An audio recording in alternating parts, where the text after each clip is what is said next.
Oh, I also mentioned to forget by writing. So like forget to mention what? I learned 125 new Spanish words in a matter of 5 days. You don't believe me, do you? Keep watching. The routine that I followed in the last 5 days is the same routine that I followed diligently for 3 months back when I was preparing for my DELE A1 exam in 2017. I replicated that exact same routine to not just tell you, but to actually show you my single best, well-guarded vocabulary secret. So in this video, I'm showing you the best resources, my personal favorite resources to source your vocabulary from. The best way to make a vocabulary bank, that is listing the vocabulary in context in the right way. What are the things that we should look out for? The way to actually memorize this and to learn this vocabulary by practicing active recall. And lastly, to also put yourself to the test and make sure that you actually remember what you studied. So let's get started. Now the routine was pretty much the same over all 5 days. Step number 1 was to actually start sourcing the vocabulary. Over these 5 days, I have tried a variety of resources, which includes ChatGPT, includes my old textbooks from B2 and C1, includes a novel and also a comic book that I had. And I've gone through all of these so that I'm able to tell you which is the best method to source your vocabulary from.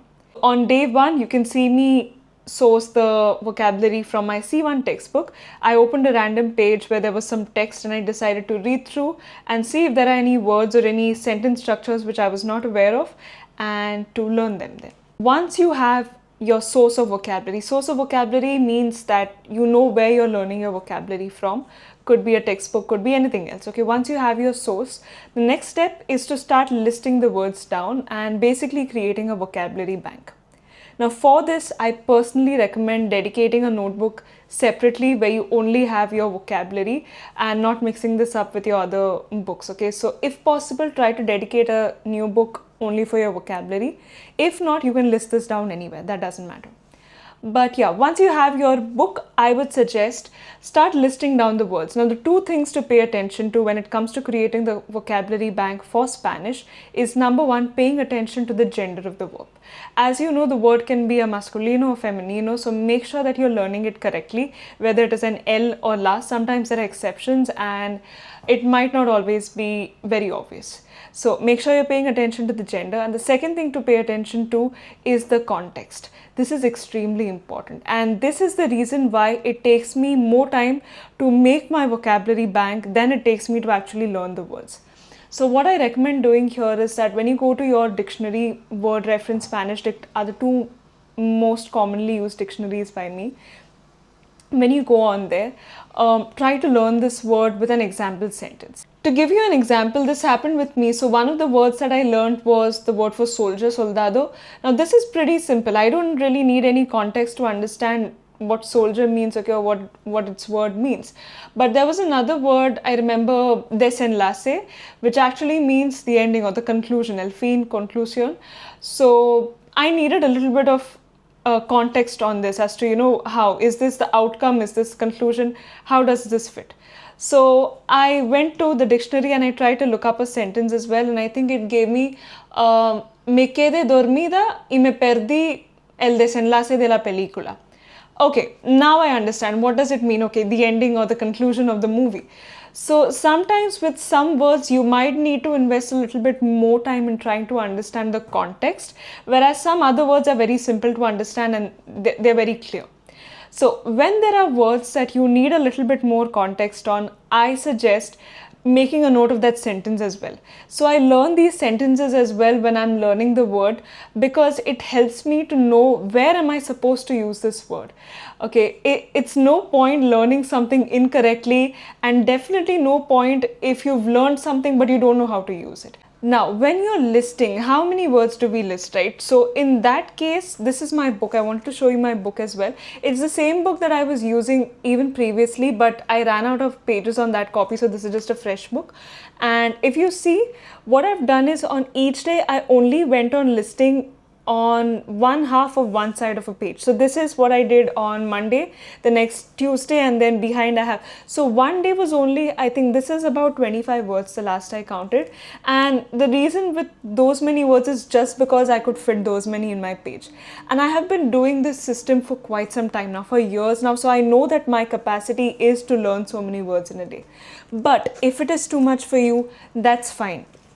You can set a target for yourself, 10 words, 5 words, 3 words, that's fine. As long as you have it somewhere and you know how much you're studying in a day and how much you're listing in a day, that's fine to follow. Okay, I also forgot to mention that when you're listing and sourcing your vocabulary, also please pay some attention as to whether that word is worth learning or no, because you'll come across a lot of random words which, especially if you're on a time limit, like if you have an exam coming soon, I think you can chuck out some words somewhere. Like for example, I was coming across a lot of these words related to dry fruits. So I had dehidratación and sin sulfitos or something like that. Now these are not something that I would use very much in an everyday conversation, but then there were words like embarrassed, avergonzado. Yes, I know I will be using that word. So also be very picky about the words you're learning and listing down. So yeah, that's another tip I wanted to share.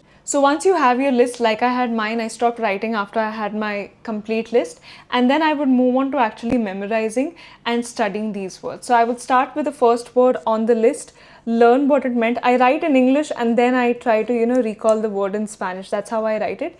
And in some places I've even written like example sentences. I don't know if you can see the ones in pencil. So I try to learn that as well so that I remembered what I'm learning. Now, the key point here is when you're starting this on the first day, it's just going to be a fresh day of learning new vocabulary.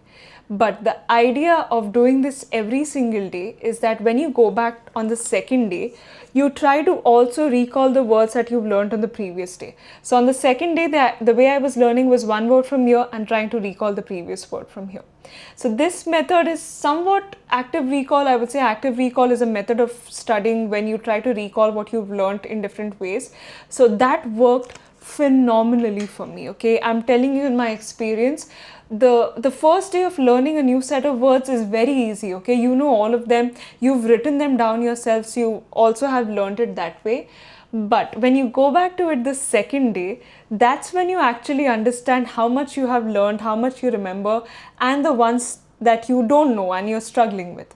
So please, I highly recommend doing this. Whatever words, how many ever words you learn on the first day, when you go back the second day, before you start the new words, go back to the previous ones and try to see if you can recall these, okay? And you will automatically understand how well or how badly you've done the previous day, and it helps so much. Some ways to memorize it is to actually say the words out loud, which is what I do when I'm pacing around in my room. That is me actually saying the word out loud. That has helped me with my pronunciation and also helps to learn the word. Some other times when the word was a little big or challenging, it helped to write down and learn the word, because just by writing it down, I mean, it just goes into your head much easier. So some methods are these are what I follow. You can learn however you want, flashcards or any other forms of quizzing as well. Speaking of quizzing, before ending the study session for the day, I also made sure to make a small revision or take a small test for myself to make sure that I know what I have studied. And you will also see me prompting ChatGPT. I prompted all the words that I have learned and I tell it to quiz me on these, in different formats, maybe fill in the blanks kind of a thing. So it's a small test to see where I am struggling and what I've done. And then I know I'm going to work on it the next day as well. So that's just a good way to end the day. So in conclusion, what do we know and what have we learned? Okay, this is kind of a secret that when it comes to vocabulary, it doesn't matter as much, what books you're referring to, how you're writing them down and all. The biggest game changer when it comes to learning vocabulary is consistency. Now, can you imagine what I've done in just a matter of 1 week, just 5 days, and I already have 125 words. But it's not just that, it's the fact that we have learnt it in context. We know how they are pronounced, we know how to use them. And because we have repeated it so many times, it's definitely registered in my head. So this method, and believe me, I'm telling you, this has worked for me back in A1, it has worked for me in A2, and it has literally set me up, it has set up my foundation throughout my life of learning Spanish up until C1. So having learned from different sources of vocabulary this past week, my personal favorites are, especially if you're in the early levels, is to learn from behind your textbook. Most textbooks have a vocabulary list at the end of the book, so definitely start with that because those are very important words that you need to know at that level. But if you're an advanced learner, maybe B2 or higher, I would love to recommend reading books and novels and comic books as much as you can, because this gives you so much kind of like real life context words. It's not just, useless words that you're never going to use in a conversation, but actually phrases and sentence structures that are very interesting to learn and to know and can really boost your level higher. So my favorites are definitely the textbooks and novels and comic books, now that I realize they're both in terms of reading. But yeah, those are my recommendations. Thank you so much for watching this video. If you have any questions, please reach out to me in the comments and I will see you in the next one.